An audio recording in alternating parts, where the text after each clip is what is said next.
Assalamualaikum warahmatullahi wabarakatuh. Kali ini kita masih melanjutkan materi tentang kaidah pencacahan yang merupakan bagian dari materi peluang. Ibu ingatkan kembali sebelum kita memulai membahas tentang materi hari ini, Ibu ingatkan kembali tentang kompetensi dasar yang harus kalian miliki setelah belajar ini. Ya, yang pertama, untuk kompetensi dasar pengetahuan dulu, kalian nanti harus bisa menganalisis aturan pencacahan, baik yang berkenaan dengan aturan penjumlahan, aturan perkalian, permutasi, dan kombinasi melalui masalah kontekstual atau masalah dalam kehidupan sehari-hari. Kalian juga harus menguasai kompetensi dasar keterampilan, yaitu kalian harus bisa menyelesaikan masalah kontekstual tadi yang berkaitan dengan kaidah pencacahan. Baik untuk aturan penjumlahan, aturan perkalian, permutasi, atau kombinasi. Ya. Pertemuan kemarin kita sudah membahas tentang aturan penjumlahan dan aturan perkalian. Pada kesempatan ini, kita lanjutkan membahas tentang materi permutasi. Tujuan pembelajaran kali ini adalah setelah belajar materi tentang permutasi ini, kalian nanti diharapkan dapat memahami konsep kaidah pencacahan yang berkaitan dengan permutasi. Kalian juga harus bisa mengidentifikasi dan menganalisis fakta pada aturan pencacahan yang berkaitan dengan permutasi melalui masalah kontekstual, dan kalian juga harus bisa menyelesaikan masalah kontekstual tersebut yang berkaitan dengan permutasi. Ya.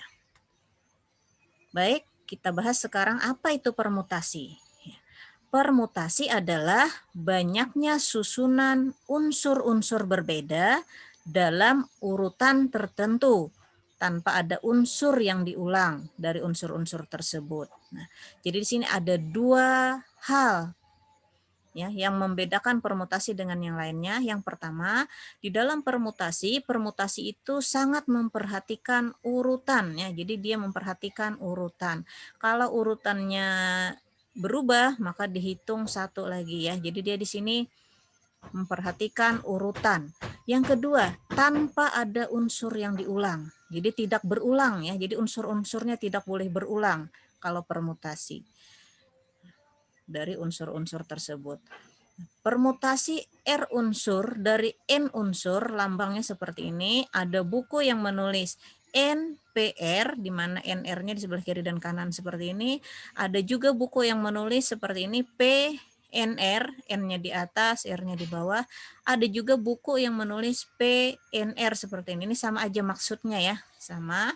Nanti di dalam pembahasan Ibu ini, Ibu menggunakan lambang yang pertama. Ya, jadi nanti kalau kalian menemukan lambang yang lain seperti ini, kalian sudah tidak bingung lagi ya, sudah tahu ya maksudnya. Jadi sama ini, tiga bentuk ini sama. Kali ini Ibu menggunakan lambang yang pertama. Cara mencari N faktorial NPR ini atau permutasi R unsur dari N unsur ya. Cara mencarinya nanti N faktorial dibagi dengan N dikurang R faktorial. Ini cara mencarinya. Terus di sini ada permutasi dengan beberapa unsur yang sama. Jadi nanti kalau unsur-unsurnya ditemukan ada yang sama, baik itu ada satu unsur yang sama, dua unsur yang sama, atau seterusnya ya, ini rumusnya. NP, di mana X ini adalah X unsur yang sama, Y unsur yang sama, sampai Z unsur yang sama. Mencarinya nanti adalah N faktorial dibagi X faktorial, Y faktorial, Z faktorial. Di sini tidak mesti harus 3 unsur yang sama, bisa beberapa unsur, bisa satu unsur saja, 2 unsur, 3 unsur, 4 unsur, dan seterusnya ya. Ini kita tulis 3 saja di sini, tetapi dalam penyelesaian soal nanti boleh tidak sama dengan 3. Yang berikut ada juga istilah permutasi siklis. Permutasi siklis adalah banyaknya susunan terurut yang mungkin dari sejumlah N unsur yang berbeda yang ditempatkan secara melingkar. Di sini ada kata-kata melingkar ya. melingkar. Jadi nanti kalau di dalam permasalahan itu ada kata-kata melingkar atau misalnya mengelilingi meja bundar dan seterusnya, maka dia termasuk permutasi siklis ya. Nah, yang perlu kalian ingat di sini, pada permutasi siklis tidak diperhitungkan tempat kedudukan benda di lingkaran. Tapi yang diperhitungkan adalah posisi satu unsur terhadap unsur lainnya. Nanti untuk menghitung permutasi siklis ini adalah NP siklis ini sama dengan N-1 faktorial. Ya, jadi untuk memahami kalimat yang ini tadi, coba kita perhatikan ilustrasi berikut. Nah, kita lihat di sini ada 3 unsur misalnya ya, ada A, B, dan C yang duduk mengelilingi meja bundar misalnya. Kita perhatikan di sini kedudukan pertama A yang di sebelah sini, ya, B di sebelah kiri. Sedangkan kedudukan kedua B yang di bawah di depan sini, yang di kiri adalah C. Yang kedudukan 3 C yang di depan, yang di kiri adalah A. Kalau kita lihat sepintas ini kedudukannya berbeda ya. Tetapi di dalam permutasi siklis ini dianggap sama. Kenapa? Dalam permutasi siklis tadi tidak diperhitungkan kedudukan benda atau unsur terhadap lingkaran. Jadi bukan unsur terhadap lingkarannya ini yang diperhitungkan, tetapi kedudukan benda terhadap benda lainnya atau kedudukan unsur terhadap unsur lainnya. Coba kita perhatikan di sini. Ya, kenapa dikatakan sama? Karena dia bukan kedudukan terhadap lingkaran ini yang diperhitungkan, tetapi terhadap teman-temannya. Ya, kita lihat di sini A. A di sini sebelah kanannya adalah C, sebelah kirinya adalah B. Yang di sini gambar 2, sebelah kanannya juga C, sebelah kirinya juga B. Kita lihat lagi kedudukan ketiga. Sebelah kanannya juga C, sebelah kirinya juga B, ya. Sama ya. Jadi sini kanan C, kiri B. Kanan C, kiri B. Kanan dari AC, kirinya B. Jadi ini sama, ya, kedudukannya ini sama. Makanya di dalam permutasi siklis ini dikatakan sama. Walaupun kedudukan di lingkaran dia berbeda, tetapi tidak diperhitungkan kedudukan benda di lingkaran. Yang diperhitungkan adalah kedudukan objek terhadap objek lainnya atau unsur terhadap unsur lainnya. Atau kedudukan seseorang terhadap teman-temannya.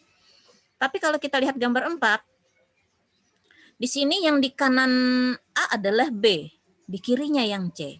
Nah, berarti 1 dan 4 ini berbeda ya. Kalau nomor 1 tadi di kanannya C, di kirinya B. Kalau yang nomor 4 di kanannya yang B, di kirinya yang C ya, berbalik. Jadi ini kedua ini dikatakan berbeda di dalam permutasi siklis ya. Jadi kalian harus bisa memahami tentang kalimat tadi bahwa di dalam permutasi siklis tidak diperhitungkan kedudukan benda terhadap lingkaran, tapi yang diperhitungkan adalah kedudukan benda terhadap benda lainnya atau kedudukan seseorang terhadap teman-temannya, ya. Oke. Sekarang untuk lebih memahami tentang permutasi ini, coba kita bahas contoh soal berikut. Nomor 1. Dari 5 orang calon pengurus kelas akan dipilih seorang ketua, wakil ketua, dan seorang bendahara. Tentukan banyaknya susunan pengurus yang mungkin. Tadi ada 5 orang calon, misalnya calonnya adalah A, B, C, D, dan E. Ya. Nah sekarang kita lihat di sini, apakah ini termasuk permutasi atau bukan ya? Kita lihat, kalau Ibu susun misalnya A, B, C. Berarti A-nya ketua, B-nya wakil ketua, C-nya bendahara. Ibu rubah sedikit saja tulisannya, B ini Ibu tukar dengan A. B, A, C. Berbeda nggak maknanya ini? Kalau seperti ini ditulis, berarti kan B yang ketua, A yang wakil ketua, walaupun C-nya sama bendahara. Nah, maka ini ABC dengan BAC ini kan berbeda ya, berbeda maksudnya. Artinya urutan diperhatikan, maka ini termasuk permutasi. Masalah permutasi yang ini kemarin bisa juga kita selesaikan dengan aturan perkalian, ya kan? Kemarin cara memilih ketua karena calonnya ada 5, berarti ada 5 kemungkinan. Duduk sudah di sini 1 sebagai ketua, maka untuk memilih wakil sisanya ada 4 kemungkinan ya, karena dari 5 orang duduk sudah 1 sebagai ketua, berarti 4 sisanya yang bisa kita pilih sebagai wakil. Satu lagi sebagai wakil, berarti sisanya yang belum dipilih sama sekali adalah 3 orang. 3 orang ini kemungkinan sebagai bendahara ya. Jadi kalau berdasarkan aturan perkalian kemarin, kan 5 kali 4 kali 3 sama dengan 60 cara. Kasus ini bisa kita selesaikan dengan permutasi ya. Kenapa? Karena tadi syarat permutasi tadi, yang pertama urutan diperhatikan, yang kedua tidak ada yang berulang. Ketua, kalau dia duduk sudah sebagai ketua, sebagai wakil tidak mungkin lagi yang tadi ya. Nah, pasti yang wakil yang berbeda lagi orangnya. Berarti dia tidak berulang. Artinya tidak mungkin seseorang menjabat ketua dan wakil ketua sekaligus. Nah, berarti dia bisa memenuhi kedua syarat itu, berarti bisa kita gunakan rumus permutasi. Dari 5 orang diambil 3 orang, berarti N-nya 5, kita ambil 3 atau R-nya 3 ya. Rumusnya tadi adalah NPR sama dengan N faktorial dibagi N min R faktorial. N-nya adalah 5, R-nya adalah 3, sama dengan N faktorial, 5 faktorial, dibagi N min R, berarti 5 dikurang 3 faktorial. 5 faktorial itu berapa? 5 kali 4 kali 3 kali 2 kali 1. Sedangkan di penyebutnya 5 dikurang 3 adalah 2 faktorial, berarti 2 kali 1 ya. Berarti sini 2 kali 1 dengan penyebut 2 kali 1 sini kita coret atau sama-sama kita bagi maksudnya. Berarti sisanya adalah 5 kali 4 kali 3 sama dengan 60 cara. Kita lihat kasus yang kedua. Tentukan banyak bilangan berbeda yang terdiri dari 2 angka yang dapat dibentuk dari angka 1, 2, dan 3. Jika yang pertama tidak boleh berulang, yang kedua boleh berulang. Ya. Kita lihat dulu yang pertama, yang tidak berulang dulu. Nah, sebenarnya kalau kita daftar ya, kita mau membentuk bilangan 2 angka. Berarti kan bisa 1, 2, 1, 3, ya, atau 2, 1, 2, 3, atau 3, 1, 3, 2. Ya. Jadi seperti ini, 1, 2, 1, 3, 2, 1, 2, 3, 3, 1, 3, 2. Jadi kalau kita daftar, artinya kita buat bilangan yang terdiri dari 2 angka, dari angka 1, 2, 3 tadi kan seperti ini bentuknya ya. Nah, ada 6 bilangan berbeda yang bisa kita buat.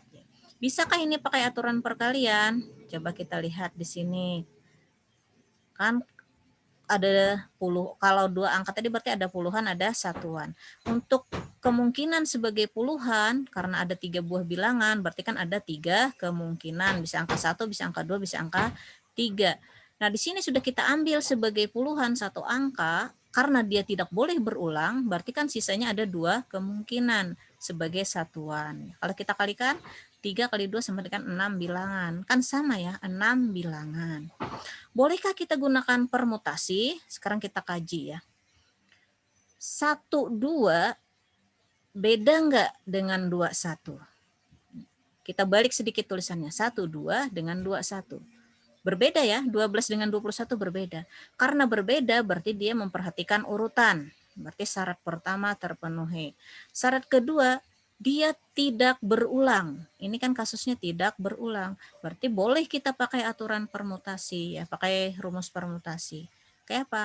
Tadi dari berapa diambil berapa? Dari 3 angka kita ambil 2 angka. Dari 3 diambil 2. Karena tadi yang mau dibentuk adalah 2 angka. Berarti 3. Berarti kan rumusnya NPR sama dengan N faktorial per N min R faktorial. Berarti 3 faktorial dibagi 3 dikurang 2 faktorial. 3 faktorial adalah 3 kali 2 kali 1. Sedangkan 3 min 2 ini adalah 1 faktorial. 1 faktorial nilainya 1. Berarti sama dengan 6 bilangan. Kan sama ya hasilnya 6, 6, 6. Kalau kasusnya seperti ini, nanti kalau menjawab soal pilihan ganda, terserah kalian mau menggunakan cara pertama, cara kedua, atau cara ketiga. Tetapi kalau untuk mendaftar ini, kalau unsurnya hanya 3, kemungkinan kalian mudah menentukan. Tapi kalau unsurnya misalnya sampai 5 atau lebih dari 5, mungkin kita sudah mengalami kesulitan ya, atau harus memerlukan waktu yang sangat panjang. sehingga mengurangi ketelitian kita juga kalau pakai cara mendaftar. Jadi kalian sudah menguasai aturan perkalian dan permutasi. Kalau bisa gunakan yang dua ini. Ibu tidak menganjurkan dengan cara mendaftar. Yang B, boleh berulang. Yang B boleh berulang. Kalau kita daftar yang namanya boleh berulang, berarti kan maksudnya kalau dibentuk dari dua angka berarti 11 boleh. 11, 12, 13. Atau 22, 21, 23. Atau 33, 31, 32. Kan ini bilangan yang bisa kita bentuk dari 3 angka tadi yang berbeda ya. Nah, yang berbeda. Ada berapa? Ada 9 bilangan berbeda. Kenapa bisa beda? Karena di sini ada yang berulang 11, 22, 33. Artinya angka itu kita ambil atau kita gunakan 2 kali. Angkanya sebagai puluhan kita gunakan, sebagai satuan juga kita gunakan. Jadi ada 9 bilangan berbeda. Kalau pakai aturan perkalian bisa ya. Sebagai puluhan ada berapa kemungkinan duduk sebagai puluhan? Ada 3 kemungkinan ya, angka 1, 2 dan 3. Tetapi karena boleh berulang, maka angka satuannya pun ada 3 lagi ya. Boleh saja kalau di sini dipakai 1, di sini dipakai 1 lagi boleh ya, karena boleh berulang. Jadi di sini 3 kali 3 sama dengan 9 bilangan. Sama ya, 9 bilangan. Boleh nggak pakai permutasi? Tidak boleh karena di sini berulang. Syarat permutasi tadi tanpa pengulangan atau tidak berulang ya. Jadi tidak bisa kita menggunakan permutasi di sini. Nah, dari 2 contoh soal 1 dan 2 kalian sudah memahami syarat-syarat atau bisa menganalisis apakah soal tersebut bisa menggunakan rumus permutasi atau tidak ya. Kita lihat yang nomor 3. Tentukan banyak cara memasang 5 bendera dari negara yang berbeda disusun dalam satu baris. Misalnya benderanya itu ya, bendera Indonesia, Malaysia, Brunei, Filipina, dan Singapura misalnya. Ada 5 bendera kita susun dalam satu baris begini. Bisakah ini menggunakan aturan permutasi? Nah, yang pertama, apakah dia memperhatikan urutan? Kita lihat dulu, apakah dia memperhatikan urutan. Ibu balik sedikit saja di sini Indonesia, Malaysia, di sini Malaysia, Indonesia. Berbeda nggak susunannya?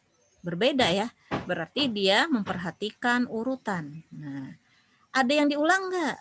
Tidak ada ya, berarti ini bisa kita gunakan rumus permutasi. Dari berapa unsurnya? Dari 5 unsur, berarti N-nya 5. Dipasang berapa dari 5 itu? Dipasang ke 5-5-nya. Nah, berarti R-nya 5. Dari 5 kita gunakan 5 ya. Berarti NPR rumusnya tadi adalah sama dengan N faktorial per N min R faktorial. N-nya 5, PR-nya 5 sama dengan berarti 5 faktorial dibagi 5 dikurang 5 faktorial. Sama dengan 5 faktorial, 5 dikurang 5 itu adalah 0 faktorial. 5 faktorial apa nilainya? 5 kali 4 kali 3 kali 2 kali 1. 0 faktorial di awal waktu Ibu membahas tentang faktorial, Ibu sudah jelaskan bahwa 0 faktorial itu nilainya 1. Ya, berarti sama dengan 5 kali 4 kali 3 kali 2 kali 1 adalah 120 cara. Makanya ya kalau N dan R-nya itu sama, kalian langsung saja seperti ini. NPN sama dengan langsung saja N faktorial.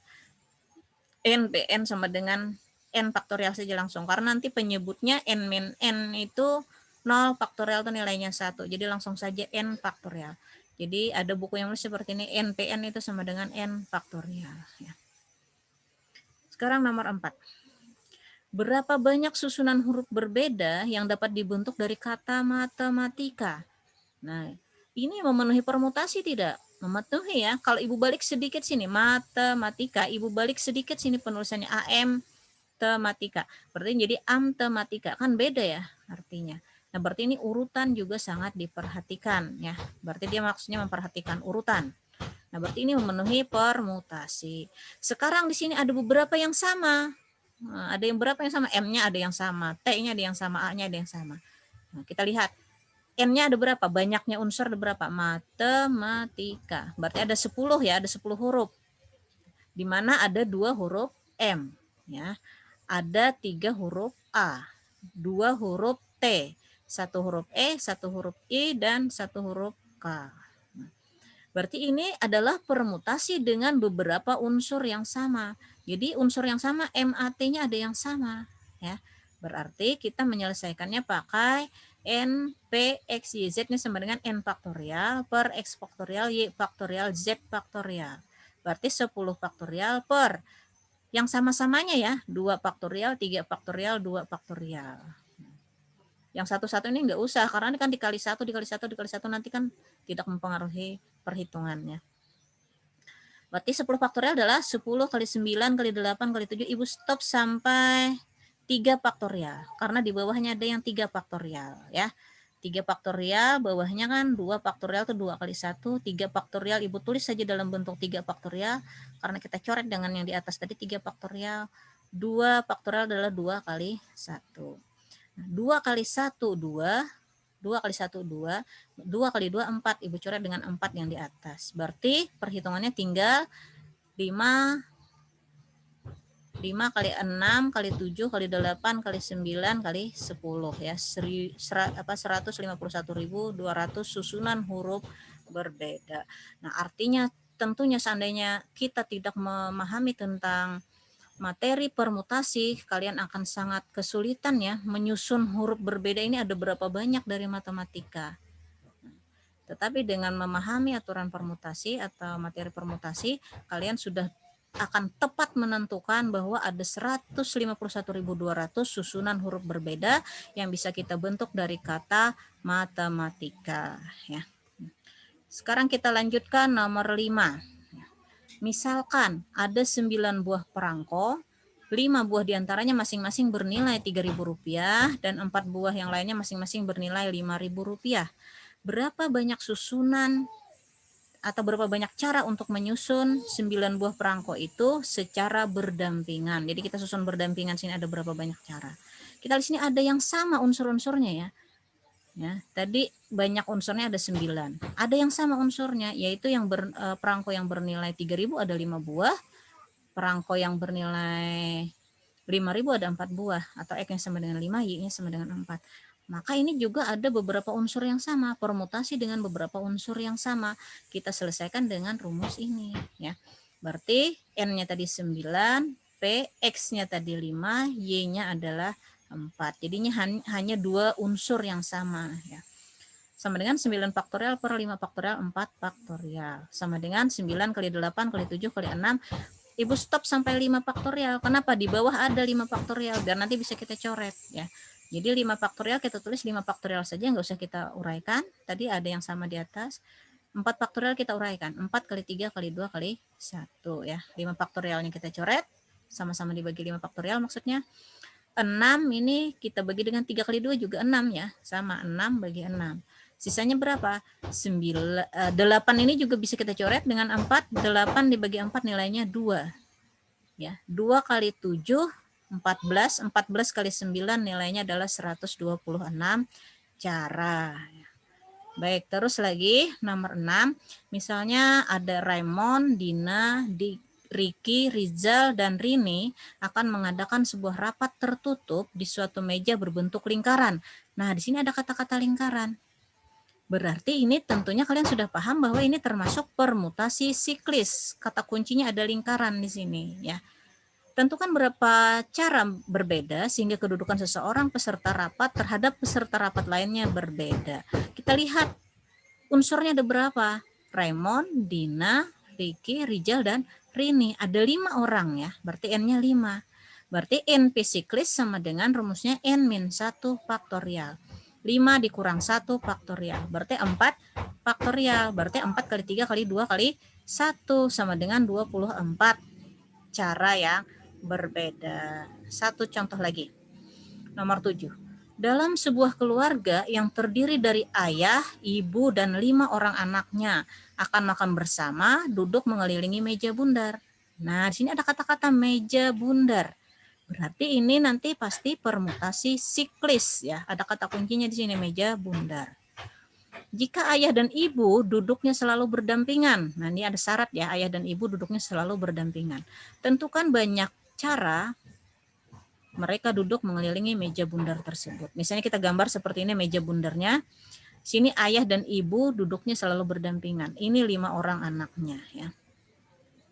Ayah dan ibu karena selalu berdampingan, maka ini kita anggap sebagai satu unsur ya. Ditambah anaknya tadi ada 5, berarti ada 6 unsur ya. Yang pertama, kasusnya dulu jika ayahnya yang di sebelah kiri ibu. Ya. Jika ayah di sebelah kiri. Berarti NP siklis sama dengan N-1 faktorial. N-nya tadi adalah 6. 6 min 1 faktorial. Sama dengan 5 faktorial. Sama dengan 5 kali 4 kali 3 kali 2 kali 1. Sama dengan 120 cara berbeda. Nah, seterusnya, bisa bertukar ibu ini kan, berarti berbeda kedudukannya kalau ibu dan ayah ini bertukar. Nah, sekarang ibu yang di sebelah kiri.